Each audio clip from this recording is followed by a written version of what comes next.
안녕하세요. 족부정형외과 전문의 김주범이 들려드리는 발에 관한 톡톡 시간입니다. 네, 오늘의 주제는요. 족근골 융합과 동반된 족근관 증후군의 수술적 치료에 대해서 말씀드리려고 합니다. 네, 말이 어려운데 먼저 족근관 증후군이 뭔지 말씀을 드릴게요.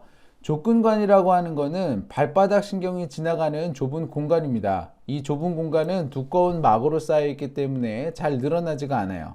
그럼 잘 늘어나지 않는 이 좁은 공간에 비정상적인 종괴나 뼈 조각이 있으면 늘어나질 않으니까 그 비정상적인 구조물들이 신경을 누르게 되고 그로 인해서 증상이 발생하는 것, 그로 인해서 증상이 발생하는 병을 족근관 증후군이라고 합니다.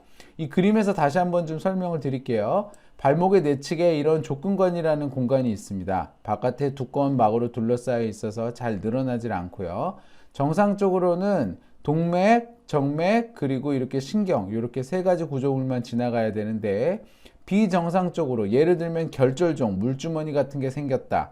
그러면 이 물주머니가 신경을 누릅니다. 신경이 밖으로 뛰쳐나가야 되는데 막이 둘러싸여 있으니까 신경이 밖으로 나가지 못하고 그냥 눌리는 거죠. 그래서 발바닥 신경이 눌리면서 증상이 나타나는 것, 이게 이제 족근관 증후군인데요. 그럼 어떤 증상이 나타나냐? 신경이 눌려서 생기는 저릿한 발바닥에 있는 신경 통증, 그리고 발바닥 내측에 감각 이상도 나타날 수 있고요. 뛰거나 걸을 때 발목 내측에 통증 및 압통이 생길 수가 있습니다.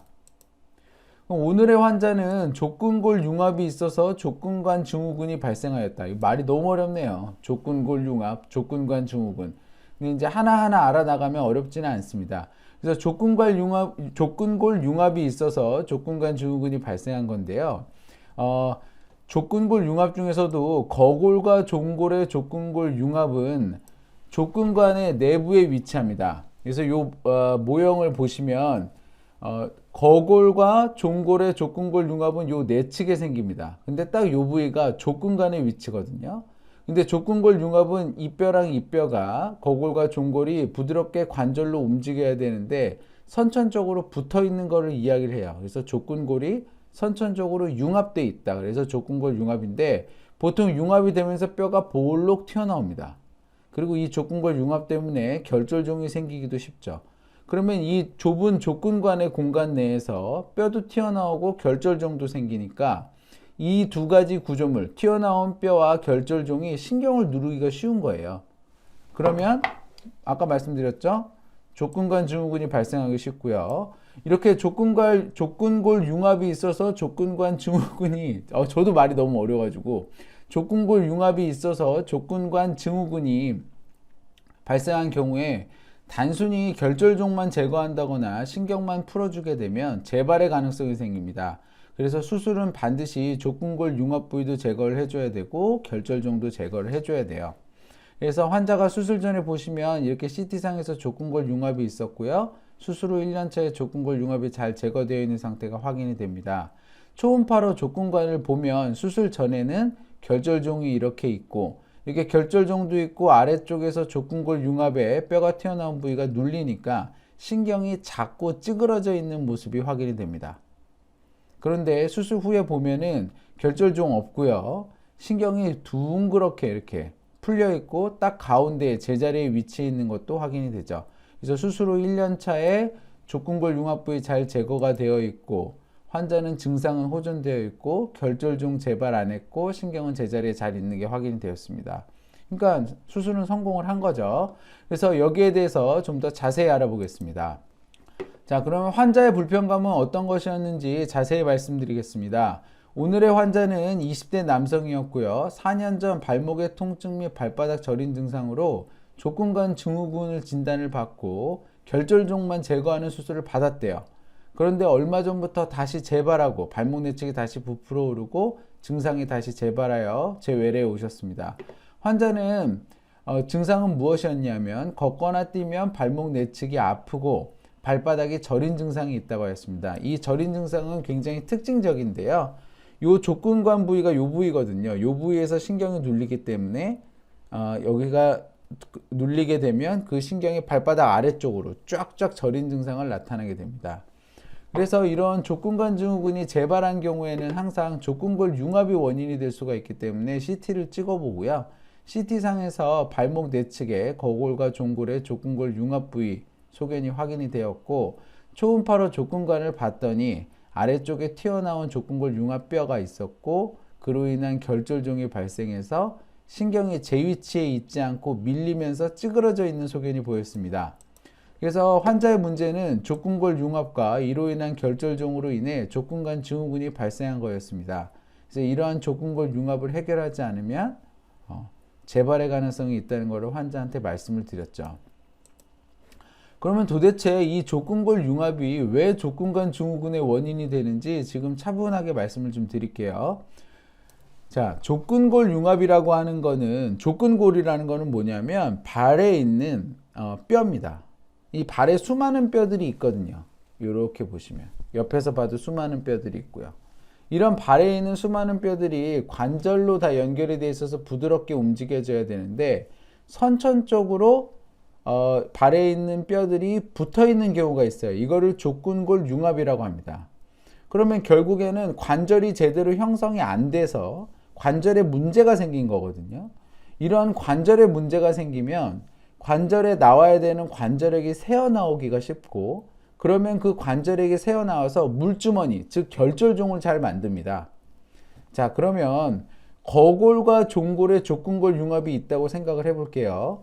거골과 종골에 족근골 융합이 있는 경우에는 요 부위에는 요 관절, 발목 내측에 있는 요 부위에 관절이 형성이 안 되고 뼈가 볼록 솟아나오면서 관절이 붙어 있는 상태가 많습니다. 근데 하필이면 이 부위가 족근관이 있는 부위예요. 그리고 제가 족근골 융합이 있으면 관절에 문제가 있으니까 결절종이 생기기가 쉽다고 했죠. 뼈도 튀어나와 있고 그로 인해서 결절종까지 생기게 되면 신경이 더 쉽게 눌립니다. 자, 그러면 여기 있는 사진에서 다시 한번 설명을 드리면, 거골과 종골에 족근골 융합이 있어서 뼈가 이렇게 튀어나온 이 부위가 하필이면 족근관입니다. 그래서 관절에 문제가 있으니까 이 족근골 융합 부위에서 결절종까지 생기게 되면 얘도 튀어나오고 결절종도 튀어나와서 더 공간을 많이 차지하죠. 그러니까 신경이 더 확 눌리는 거죠. 그래서 족근골 융합이 있는 경우에는 뼈도 튀어나오고 이로 인한 결절종으로 인해서 족근관에서 신경이 눌리게 되고, 그래서 족근관 증후군이 쉽게 발생하는 겁니다. 그러면 족근관 증후군과 동반된 족근골 융합, 도대체 어떻게 수술해야 될까요? 결국 족근관 증후군이라는 거는 신경이 눌려서 발생을 하는 거잖아요. 그러면 신경이 눌리는 걸 해결을 해주면 되고, 다시 신경이 눌리지 않도록 해주면 됩니다. 그래서 이 족근관 부위를 열어가지고 신경을 누르고 있는 결절종하고 족근골 융합 부위, 튀어나온 뼈를 제거를 하면 되고요. 족근골 융합 부위를 꼼꼼하게 제거를 해서 다시 결절종이 안 생기도록 해주는 게 이 수술의 포인트입니다. 그래서 실제로 환자는 이렇게 다시 족근관을 열고 들어갔고요. 신경을 누르는 결절종이 확인이 되었습니다. 그래서 이 결절종 제거하고 그 안쪽에 있는 이 족근골 융합 부위에 있는 뼈도 제거를 했죠. 그리고 충분히 뼈를 잘 제거를 해야 다시 결절종이 생기지 않습니다.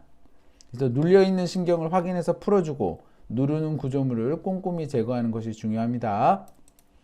이렇게 수술을 하게 되면 수술의 과정 및 재활 기간은 어떻게 되는지 말씀을 드릴게요. 2박 3일 입원합니다. 이 기준은 오전에 입원해서 오후에 수술하는 것을 기준으로 하고요. 오전에 입원해서 오후에 수술하고 이틀간 통증을 조절하면 퇴원이 가능해요. 발과 발목만 마취하고 재워드리고요. 수술하는 시간은 1시간 정도 걸려요. 그러니까 수술 자체는 어떻게 보면 간단하잖아요. 결절종을 제거하고 붙어있는 뼈를 제거하면 되는 건데, 그 눌리고 있는 신경을 저희가 풀어줘야 되고 그 신경을 다치지 않게 하면서 수술해야 되기 때문에 확확 수술을 못합니다. 꼼지락꼼지락 되면서 수술해야 되기 때문에 수술하는 시간은 1시간 정도는 걸리는 것 같습니다. 그리고 수술 후 3주 기부스하고 걷고요. 그 다음에 3주 보조기 하면서 재활합니다. 그래서 환자 수술 후 1년째 흉터를 보면 이 족근관 부위에 이제 짠 자리가 확인이 되는데요. 환자가 켈로이드성 피부여서 이렇게 수술한 흉터가 크지만 실제로 켈로이드성 피부가 아니면 신발에 가려지는 위치이기도 하고 이제 흉터의 문제는 그렇게 크게 되진 않는 것 같습니다. 족근골 융합 부위가 절제된 상태로 잘 있는 게 확인이 되었고요. 수술 후에 족근관 초음파 소견이 보면 수술 전에 이렇게 있었던 결절종 없어졌고 신경 자체는 수술 전에 이 부위에서 찌그러져 있었거든요. 근데 걔가 자기 자리에 있으면서 둥근 모양을 회복한 것이 확인이 됩니다. 그리고 환자분 증상도 호전이 되었죠. 그래서 수술 후 1년째까지 융합 부위가 제거된 채로 잘 유지가 되어 있었고 결절종도 없고 환자 증상도 호전이 되었다. 그래서 수술은 성공적으로 마무리가 되었습니다. 자, 정리해 보겠습니다. 족근골 융합과 동반된 족근관 증후군. 족근골 융합이 족근관 증후군의 원인이 될 수 있습니다. 그래서 족근관 증후군이 있다면 족근골 융합이 있는지를 꼭 확인을 하고 같이 제거해 줘야 됩니다. 수술의 목적은 족근관 내에 신경을 누르는 구조물을 제거하는 거죠. 족근골 융합으로 인한 튀어나온 뼈 그리고 결절종을 모두 다 꼼꼼히 제거를 해줘야 됩니다. 2박 3일 정도 입원하고 발과 발목을 마취하고 1시간에서 1시간 반 정도 수술이 진행이 됩니다. 3주 기부스하고 3주 보조 신발을 착용하면 일상생활에 다시 복귀가 가능합니다. 족근관 증후군은 걸을 때마다 발바닥이 쩌릿쩌릿하게 통증이 오기 때문에 생활의 질을 저해하는 심각한 질환입니다. 수술적인 방법 외에는 특별한 치료가 없는 경우가 많아서 적극적으로 치료받으셔서 건강한 발걸음 회복하시길 소망합니다. 건강한 발걸음 행복한 100세 인생 발에 관한 톡톡이 함께합니다. 네, 저는 서울대학교 의과대학을 졸업을 했고요. 서울대학교 병원에서 정형외과 전공의를 수료했습니다.